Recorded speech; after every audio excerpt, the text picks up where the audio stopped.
السلام علیکم دوستو، ہسٹری آف اسلام میں آپ سبھی لوگوں کو خوش آمدید۔ اللہ تعالیٰ سے یہ دعا ہے آپ لوگ جہاں بھی رہیں دوسروں کے لیے اور خود کے لیے خوشی اور سکون کا باعث ہوں۔ آج کی اس ویڈیو میں بنی اسرائیل کے ایک بہت بڑے عالم دین بلعام بن باعورہ کے بارے میں بتایا جائے گا۔ اس عالم کے بارے میں قرآن پاک میں بھی کچھ باتیں بیان کی گئی ہیں۔ ویڈیو شروع کرنے سے پہلے آپ سبھی لوگوں سے یہ گزارش ہے کہ ہمارے چینل ہسٹری آف اسلام کو لائک کیجیے، ہماری آج کی اس ویڈیو کو اپنے دوستوں کے ساتھ شیئر کیجیے اور ہمارے چینل ہسٹری آف اسلام کو سبسکرائب کیجیے۔ وَاتْلُ عَلَيْهِمْ نَبَأَ الَّذِي آتَيْنَاهُ آيَاتِنَا فَانْسَلَخَ مِنْهَا فَأَتْبَعَهُ الشَّيْطَانُ فَكَانَ مِنَ الْغَاوِينَ۔ اور حضور صلی اللہ علیہ وآلہ وسلم کو اس شخص کا حال سنا دیجیے جس کو ہم نے اپنی آیات دی تھی، پھر وہ شخص ان کو چھوڑ کر نکلا اور پھر شیطان اس کے پیچھے لگ گیا تو وہ آدمی گمراہوں میں سے ہو گیا۔ سورۃ الاعراف پارہ نمبر 9۔ حضرت عبداللہ بن عباس یہ فرماتے ہیں کہ بنی اسرائیل کا ایک شخص جو کہ اپنے وقت کا بہت بڑا عالم دین تھا اور مستجاب الدعوات تھا، اللہ رب العالمین کا اسم جانتا، مگر جب نفسانی خواہشات اور دنیا کی طرف اس کا میلان ہوا تو سب علم و معرفت ختم ہو گیا۔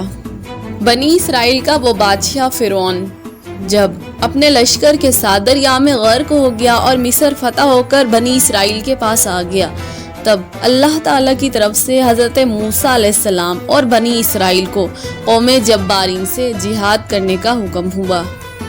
حضرت موسیٰ علیہ السلام مجاہدین کا لشکر لے کر کنعان کی زمین پر پہنچے اور شہر بلقا پر حملے کا ارادہ کیا۔ قوم جبارین نے جب یہ دیکھا تو وہ یہ بات جان گئے کہ فرعون کے مقابلے میں حضرت موسیٰ علیہ السلام کا لشکر شکست نہیں کھا سکا، لیکن فرعون غرق ہو گیا اور تباہ و برباد ہو گیا۔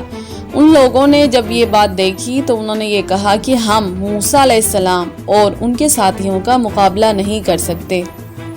یہاں پر قوم کے سردار اور معزز لوگ جمع ہو کر بلعام بن باعورہ کے پاس آئے اور کہا کہ موسیٰ علیہ السلام بہت ہی سخت مزاج، بڑی قوت اور شان و شوکت والے ہیں، آپ سے ہماری یہ التجا ہے کہ آپ دعا کریں کہ موسیٰ علیہ السلام اور ان کے لشکر واپس چلے جائیں اور ہم سے مقابلہ نہ کریں۔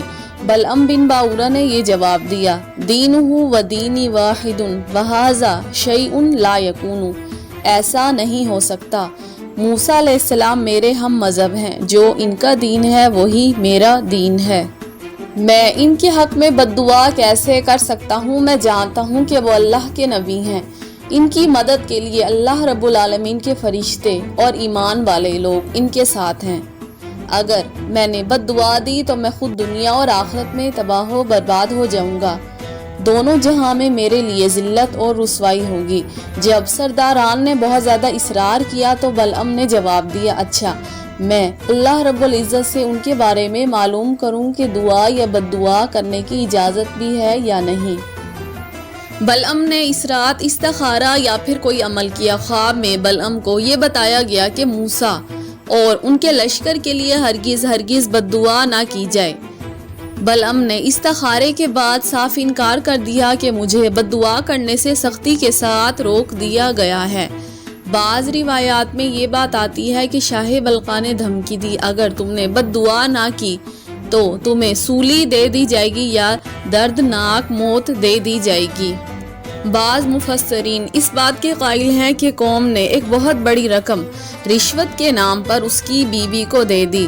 بلعام کو اپنی بیوی سے بے پناہ محبت تھی، بیوی نے اس کو بد دعا دینے کے لیے تیار کیا۔ چنانچہ اگلی صبح وہ آدمی اپنے گدھے پر سوار ہو کر اس مقام پر پہنچا جہاں پر حضرت موسیٰ علیہ السلام اور ان کا لشکر تھا۔ بعض تاریخ کی کتابوں میں یہ بات درج ہے کہ جیسے ہی بلعام بد دعا کرنے کے لیے جا رہا تھا تو راستے میں اس کا گدھا گر پڑا۔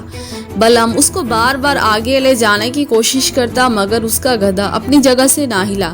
آخر کار گدھا اللہ رب العالمین کے حکم سے بولا، اے بلعام، تمہارے لیے خرابی، تباہی، رسوائی اور بربادی ہو، تم کیا نہیں دیکھ رہے کہ میرے سامنے رب العالمین کے فرشتے موجود ہیں جو مجھے آگے نہیں جانے دیتے، مجھے پیچھے کی طرف لوٹا رہے ہیں۔ بلعم یہ بات سن کر کچھ جھجکا، لیکن شیطان نے اس کو بہکا دیا۔ بالآخر وہ آگے بڑھا اور بد دعا کرنے میں مشغول ہو گیا۔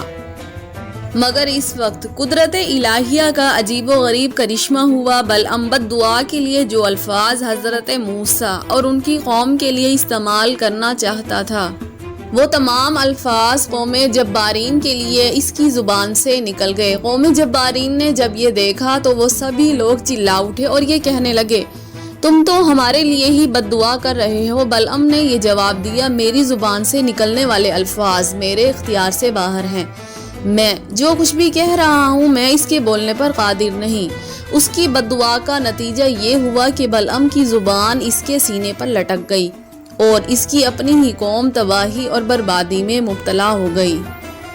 جب بلعم نے یہ دیکھا کہ اس کی دنیا اور آخرت تباہ و برباد ہو گئی تو اس نے اپنی قوم سے یہ کہا کہ میں تمہیں ایک اور ہیلا بتاتا ہوں، میں تمہیں ایک اور مکر و فریب بتاتا ہوں کہ شاید تم لوگ موسیٰ اور ان کے مجاہدین پر اور موسیٰ اور ان کی قوم پر غالب آ جاؤ۔ بلعم نے یہ تجویز دی کہ تم لوگ اپنی حسین اور خوبصورت لڑکیوں کو تاجروں کی شکل میں مجاہدین کے لشکر میں یا موسیٰ علیہ السلام کے لشکر میں بھیج دو، اور ان لڑکیوں سے یہ کہنا کہ اگر بنی اسرائیل کا کوئی آدمی یا کوئی مجاہد تم سے بدتمیزی کرے، تم سے کوئی غلط حرکت کرے تو اس کو منع مت کرنا۔ چنانچہ کچھ لڑکیوں کو تیار کر کے حضرت موسیٰ علیہ السلام کے لشکر کی طرف بھیج دیا گیا۔ یہاں پر کچھ لڑکیوں کی چال کام بھی آ گئی اور ایک اسرائیلی ایک لڑکی کے ساتھ گناہ میں ملوث ہو گیا۔ حضرت موسیٰ علیہ السلام نے اس شخص کو بہت روکا لیکن وہ باز نہیں آیا۔ بالآخر یہ نتیجہ ہوا کہ بنی اسرائیل میں ایک طاعون پھیلا اور ایک ہی دن میں 70,000 اسرائیلی مر گئے، یہاں تک کہ اس زانی اسرائیلی اور اس لڑکی کو قتل کر دیا گیا اور ان کی لاشوں کو منظر عام پر لٹکایا گیا اور پھر وہ طاعون ختم ہوا۔ اللہ تعالیٰ سے یہ دعا ہے کہ تمام اولاد آدم کو سیدھے راستے پر چلنے کی توفیق دیں۔ ہم سب لوگوں پہ اپنا رحم اور اپنا کرم قیامت تک جاری رکھیں، ہمیں دینی اور دنیاوی علوم ایسے دیں جو کہ نفع دینے والے ہوں، ہمیں شیطان کے شر سے، شیطانی وسوسوں سے نجات دیں، آمین۔